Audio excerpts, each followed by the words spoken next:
ایک واقعہ سناتا ہوں خواجہ معین الدین اجمیری کا. عطائے رسول ہند الولی حضرت خواجہ معین الدین اجمیری رحمت اللہ تعالی علیہ. میرے حضرت صاحب فرمایا کرتے ہیں ہم کٹر قادری ہیں، پر ہم کھل کے یہ بات مانتے ہیں کہ ہندوستان کے بادشاہ کا نام معین الدین اجمیری ہے. یہ ببانگ دہل مانتے ہیں.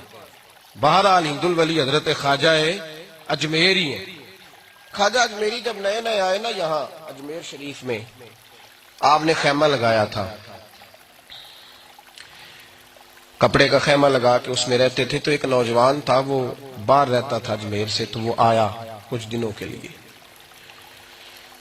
پڑھائی سے فارغ ہو کے. اجمیر کا رہنے والا تھا لیکن باہر رہتا تھا. جب یہاں آیا نا، وہ عصر کے بعد وہ گزرتا خواجہ اجمیری کے خیمے کے سامنے سے، جھونپڑی کے سامنے سے، تو خواجہ صاحب عصر کے بعد بیٹھ کے رویا کرتے تھے. عاشق دا کام ہی رونا تونا، بنا رویوں نہیں منظوری. یہ عاشق سدا ہی روندا رہندا، پاویں وصل ہوئے تے پاواں دوری. رویا کرتے تھے. تو نوجوان بڑا سادہ سا تھا، بچپن میں والد فوت ہو گئے، صرف ماں ہی ماں تھی. ایک دن اماں سے جا کے کہنے لگا یہ مسلمانوں کا سادھو روتا کیوں ہے؟ اماں کہنے لگی مجھے کیا پتا. بچہ کہتا ہے میرے اندر تجسس بڑھ گیا کہ بابے سے پوچھوں تو صحیح کیوں روتا ہے. 2 4 5 10 دفعہ میں گزرا. ایک دن بے چین ہو کے میں کمرے میں چلا گیا اجرے میں. تو میں نے کہا بابا کیوں روتے ہو؟ کہنے لگے مجھے اپنے شیخ کی یاد آتی ہے، مجھے یاد آتی ہے. تو بچہ کہتا ہے مجھے اس وقت تک پتہ نہیں تھا کہ محبت میں بھی رویا جاتا ہے. میں سمجھتا تھا رونا صرف دکھوں میں آتا ہے. شیخ کی یاد آتی ہے. حضرت عائشہ صدیقہ رضی اللہ تعالیٰ عنہ فرماتی ہیں جس دن نبی پاک صلی اللہ علیہ وسلم رات کے وقت ہمارے گھر آئے نا، اور حضور نے فرمایا ابو بکر چل تو نے میرے ساتھ مدینے جانا ہے، تو میں نے جناب صدیق اکبر کو روتے دیکھا. تب مجھے پتا چلا کہ محبت میں بھی بڑا رونا آتا ہے، محبت میں بھی رویا جاتا ہے. فرماتے ہیں خواجہ اجمیر تو وہ نوجوان کہنے لگا بابا پیار میں بھی رویا جاتا ہے؟ کہا ہاں. کہنے لگا میں نے بھی رونا ہے. تو آپ فرمانے لگے 2 شرطیں ہیں کہ کلمہ پڑھ جا، دوسرا میرا مرید ہو جا، آ جائے گا رونا. کہتے بلوش ہی لگ گئی، کبھی آنسو دیکھے ہی نہیں تھے. حضرت اجمیری کہتے ہیں اس طرح کر لے. کہنے لگا جی میں اپنی اماں سے پوچھ لوں. اماں کے پاس گیا تو اماں کہنے لگی بیٹے میں تجھے جانتی ہوں، تیرے دل میں جو بات بچپن سے آ جاتی ہے نا پھر وہ نکلتی کوئی نہیں. تو اس طرح کر لے جس طرح بابا کہتا ہے، اس لیے کہ تو نے پیچھے تو ہٹنا نہیں. جا کے مرید ہو گیا، کلمہ پڑھ گیا. اب بابا جی کہتے ناشتہ بھی میرے ساتھ کرنا ہے، شام کا کھانا بھی، اور فجر کی سیر میں بھی تو ساتھ جائے گا. پریت ہو گئی، پیار بڑھ گیا، پر کٹ گئے، زندگی بابے سے وابستہ ہو گئی. اب چند مہینے جب گزر گئے نا پوری لو لگ گئی. تو بابا جی کہنے لگے بیٹے تیری 3 چھٹیاں ہیں، 3 دن تو نے مجھے ملنے نہیں آنا. بالکل 3 دن کے بعد آنا. اس نے کہا مسئلہ ہی کوئی نہیں، پرواہ ہی نہیں تھی نا، پتہ ہی نہیں تھا. تو وہ چلا گیا گھر، صبح سے شام تک رہا. شام کو اماں نے روٹی دی تو 3 روٹیاں کھایا کرتا تھا، اب ایک لقمہ بھی نہ توڑا جائے. اماں کہتی بیٹے خیر ہے؟ اماں جی پتہ کوئی نہیں، کوئی اندر کمی ہے کسی چیز کی، کوئی خبر نہیں، پتہ کوئی نہیں. خواجہ صاحب رحمت اللہ تعالی علیہ کا وہ مرید اماں بار بار پوچھتی لیکن کوئی بات ہو تو بتائے نا. کچھ نہیں اماں کوئی نہیں. بڑی مشکل سے شام ہوئی، شفق غائب ہوئی، اندھیرا جو چھایا، ساری دنیا بستر پہ لیٹ گئی. تو اس نے اٹھ کے چھت پہ گھومنا شروع کر دیا. بچہ نہ سوئے تو اماں کیسے سوئے؟ اماں بھی چھت پہ آئی. کہا بیٹے کیا بات ہے؟ کہا اماں پتہ کوئی نہیں، کوئی میری نیند اڑا کے لے گیا ہے. بیٹے تو نے روٹی بھی نہیں کھائی؟ کہا اماں کوئی نہیں پتا، کوئی پتہ نہیں. جب 12 بجے کے بعد کا وقت آیا تو پھر ہلکے ہلکے آنسو نکلے، اور جب سحری چمکی تو دھاڑے مار کے رویا. بیٹے کیا ہوا؟ لگا اماں میں نے بابا جی کے پاس جانا ہے، اسے کہے مہربانی کرے، میں نہیں، یہ جدائی میرے بس کا روگ نہیں، اب نہیں میں نہیں رہ سکتا. فجر کی نماز پڑھ کے تو اماں گئی، کہنے لگی مہربانی کر اسے بلا. تو بابا جی کہنے لگے اسے کہے ابھی تو 1 دن گزرا ہے، ابھی تو وقت بڑا پیچھے ہے، ابھی ٹائم ہے، بس اگلے دن کی جو شام ہوئی تو ماں کے قدموں میں گر گیا، کہنے لگا خدا کا واسطہ اسے کہو میرا نہیں گزارا ہوتا، اب نہیں، آبادی ہو گیا، اب اگر اس کی دید کا نشہ نہ ملا تو مر جاؤں۔ حضرت اجمیری رحمت اللہ علیہ کے پاس اماں روتی ہوئی آئی، کہنے لگی بابا مجھے نہیں پتا تیرا اس کا رشتہ کیا ہے، میں تو ماں ہوں۔ اس کے آنسو گرتے ہیں تو میرا کلیجہ پھٹتا ہے، وہ جب روتا ہے تو میری جان نکلتی ہے، مہربانی کر اسے دید کا نشہ دے، میرا بیٹا ہے بلکتا ہے دیکھا نہیں جاتا۔ جب یہ لفظ کہے تو آپ فرمانے لگے ماں تو اب ایس کرنی کی ہو تو میرے رسول دیدار منع کر دیتے ہیں، تو ماں بن کے آئی ہے تو تجھے کیسے روک دوں؟ فرمایا جا اسے کہہ آ جائے۔ اب وہ وہاں سے نکلا تو دوڑا آیا اور آ کے کھڑا ہوا تو حضرت اجمیری مریدوں کو سبق پڑھا رہے تھے، کتاب کھلی ہوئی، بات ہو رہی تھی مریدوں کے ساتھ گفتگو ہو رہی۔ وہ آ کے کھڑا ہو گیا، ایک نظر یوں اٹھائی تو دروازہ، بڑی دیر سے کھڑا، یوں نظر اٹھائی اس کی طرف دیکھا، بس دیکھا ہی تھا کہ وہ دھاڑے مار کے رونے لگا۔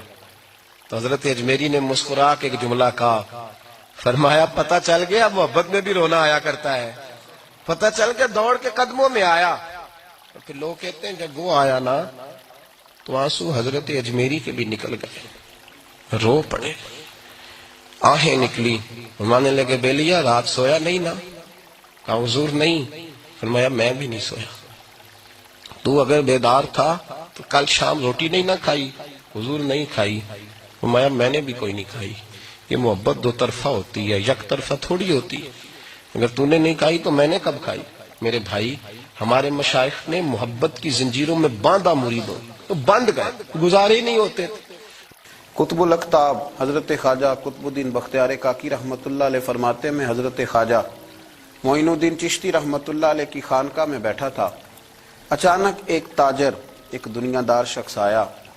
حضرت خواجہ معین الدین چشتی رحمت اللہ تعالی علیہ کے سامنے بیٹھے ہوئے آپ کے ایک مرید شیخ علی علیہ رحمہ جن کا نام تھا، ان کی طرف وہ تاجر تیزی سے بڑھا اور شیخ علی کا گریبان پکڑ لیا۔ میرے پیسے کب دو گے اور کتنے وعدے کرو گے؟ لاؤ میری رقم واپس کرو۔ حضرت خواجہ معین الدین چشتی رحمت اللہ علیہ ساری صورتحال سے بے خبر تھے، جلدی سے اٹھے اور اٹھ کر کے اس تاجر سے کہا کہ معمہ کیا ہے، بات کیا ہے؟ کہا حضور بہت عرصے تھے آپ کے اس مرید شیخ علی نے میری رقم دینی ہے اور واپس نہیں کرتا۔ خواجہ صاحب علیہ رحمہ نے شیخ علی کی طرف دیکھا اور فرمایا یہ معاملہ کیا ہے؟ عرض کی حضور غریب ہوں، کمزور ہوں، تنگ دست ہوں، قصدن ایسا نہیں کر رہا، اس سے کچھ مہلت لے چکا ہوں وہ ختم ہوئی، اب اور مہلت کا سوالی ہوں اور یہ مجھے مہلت دینے کو تیار نہیں ہے۔ خواجہ اجمیر علیہ رحمہ نے اس تاجر کی طرف دیکھا اور فرمایا غریب ہے، مجبور ہے، اس وقت تنگ دست ہے، اس کو کچھ مہلت دے دو، یقیناً تمہاری رقم لوٹا دے گا۔ اس نے حضرت خواجہ علیہ رحمہ کے ساتھ بھی توہین آمیز لہجہ معاذ اللہ اختیار کیا، ابھی لے کر کے جاؤں گا، پوری رقم لے کر کے جاؤں گا، ورنہ نہ صرف یہ کہ اسے رسوا کروں گا بلکہ میں اسے بازاروں میں کھینچوں گا۔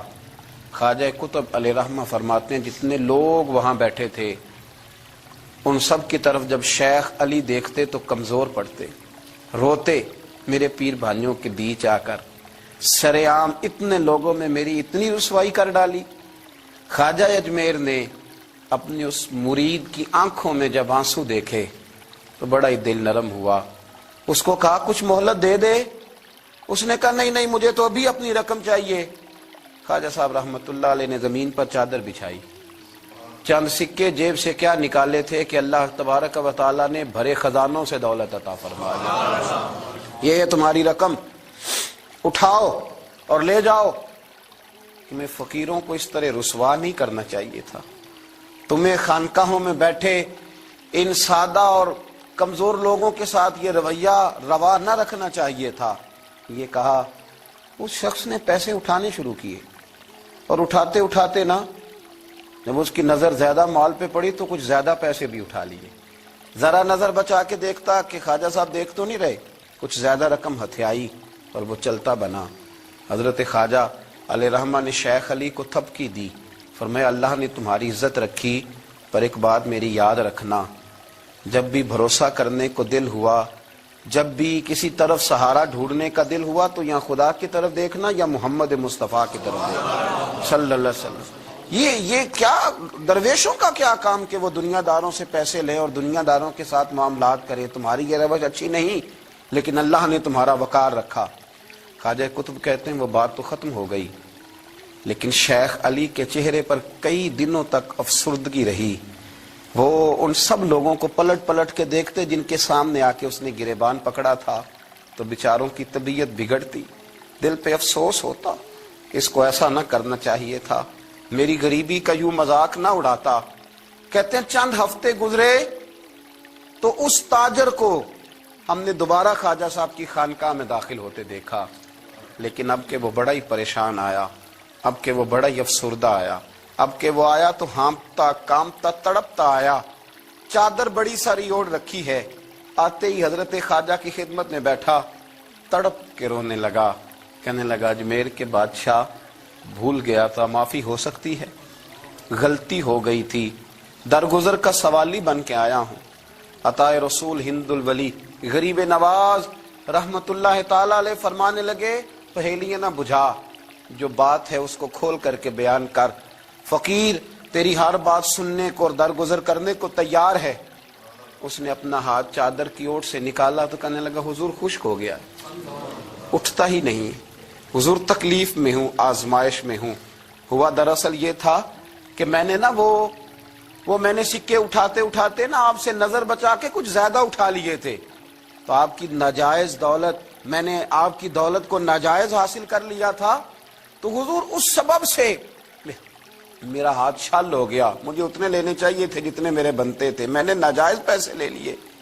خواجہ اجمیر فرمانے لگے دنیا دار ہے تو ابھی تک دنیا داری میں ہی اڑا ہوا ہے، تو دنیا دار ہے تو ابھی تک تیرا خیال سکوں میں، پیسوں میں، دھیلوں اور اشرفیوں میں اڑا ہوا ہے۔ فرمانے لگے مجھے پتا تھا تو زیادہ اٹھا رہا ہے، لیکن فقیر کے پاس جو خزانے ہیں وہ اس کے ذاتی نہیں، وہ رب کریم کے دیے ہوئے ہیں۔ اللہ کے خزانوں میں سے کوئی لے گیا تو لے گیا، لیکن تو یہ کیا سمجھتا ہے کہ زیادہ سکے اٹھانے کی وجہ سے تیرا ہاتھ چھل ہوا ہے؟ یہ اس لیے تیرا ہاتھ خشک ہو گیا ہے کہ تو نے ایک فقیر اور درویش کو بھرے مجمع کے اندر رسوا کر ڈالا تھا۔ تیرا زیادہ پیسے لینے کی وجہ سے ہاتھ کمزور نہیں پڑا، بلکہ وہ جو تو نے اس غریب کے گلے میں ہاتھ ڈالا تھا اور اسے رسوا کر ڈالا تھا، تو کیا سمجھتا ہے وہ لاوارث ہے؟ اگر وہ کمزور ہے، تنگ دست ہے، تو بندہ تو رب کریم کا ہی ہے نا۔ جو تاجر، سیٹھ، نواب اور ذمہ دار کا رب ہے، غریبوں کا بھی وہی رب ہے، ان مسکینوں کا بھی وہی رب ہے، ان کمزوروں کا بھی وہی رب ہے۔ کہنے لگا حضور معافی کا سوالی ہوں۔ فرمایا اٹھ کے جا اور بھرے مجمع میں جا کے ایک دفعہ اس درویش سے معافی مانگ، مجھے امید ہے عرش کا رب تیرے سارے گناہ معاف فرما دے گا۔ ایک دفعہ معافی مانگ لے، جا سوال کر لے۔ وہ شیخ علی کے سامنے آ کے کھڑا ہوا، وہ کہنے لگا اگر آپ معاف کر دیں تو میری تکلیف دور ہو جائے گی۔ شیخ علی کی آنکھوں میں چھم چھم آنسو برسے۔ کہنے لگا آپ نے معاف کیا کہ نہیں کیا؟ کہنے لگے یار تو تاجر ہے، تو ذمہ دار ہے، تیرے دل میں پتہ نہیں کیا تصور ہے، پر میں نے تو معاف کرنا ہی ہے، اس لیے کہ نہ میں تاجر ہوں، نہ میں ذمہ دار ہوں، نہ میں دنیا دار ہوں، میں تو غریب نواز کا ماننے والا ہوں۔ میری مجبوری یہ ہے کہ جس شخص کا میں نوکر ہوں نا، اس نے سکھایا ہی معاف کرنا ہے، جس کے در دولت پہ میں رہتا ہوں انہوں نے درگزر کرنا سکھایا ہے۔ ادھر جب معافی ہوئی تو خواجہ اجمیر نے تھپکی بھی دی، دعا بھی فرمائی، رب کریم نے شفا عطا فرما دی۔ تو خواجہ اجمیر فرمانے لگے میاں جا، تیری تندرستی ہوگی، چلا جا۔ کہنے لگا حضور اب کس نے جانا ہے، اب تو میں تیری دہلیز پہ جھاڑو دیا کروں گا۔ یہ ہاتھ جو تیری دعا کی برکت سے شفا یاب ہوا ہے اجمیر کے والی، اب میں یہاں جھاڑو دوں گا، اب میں یہاں نوکری کروں گا۔